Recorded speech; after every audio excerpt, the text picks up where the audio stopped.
Hello guys! Finally, after preparing all the requirements, na-upload na jud namo ang mga documents sa Romania e-visa portal. And grabe, I'm so happy jud kayo kay dili sayon ang pagpanguha sa mga requirements, pagtigom sa mga requirements, and grabe ka hassle, grabe ka kapoy magsigpaabot, and dili jud na like one day ka makuha dayon nimo, dili jud siya ingon ana like magkuha ka, waiting pa ka for months, for weeks, o mga pila pa dira ka mga days na imong paabuton para lang makuha nimo ang requirements. And finally, I'm so happy kay naka-upload na jud mi sa wakas. June 3 ko nag-apply, and then pagkaugma nag-respond dayon through email ang taga-embassy kay naay na sayop bitaw sa pag-upload, bali duha ra man noon to.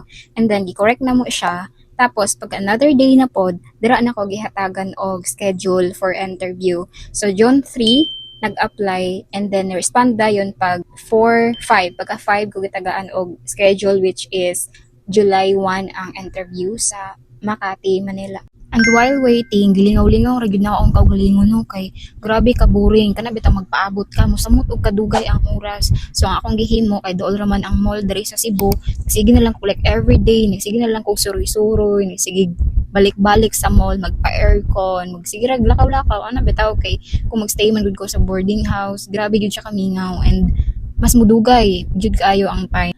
Advice nako sa uban kung pwede na dili mo quit sa inyong trabaho while nag-process mo sa inyong visa, mas maayo kay para bitaw balingaw bitaw mo kay maka-depress biya siya ay pag kana bitaw feeling nimo dugay kay maabot imong gipaabot.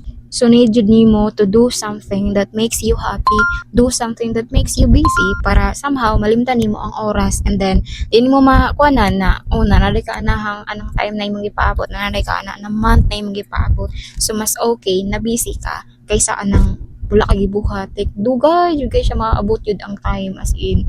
Sa pod na pwede nimo buhaton is to spend time with your family, with your friends, with your siblings, or sa imong mga cousins, kana betang ingon ana kay syempre maduay kag abroad no, and you don't know kung kano sa ka makabalik. Ingon pa nila mga siguro more or less 24 hours ka makaadto sa ubang lugar, na it takes you years na makabalik ka sa imong lupang sinilangan, which is ang Philippines.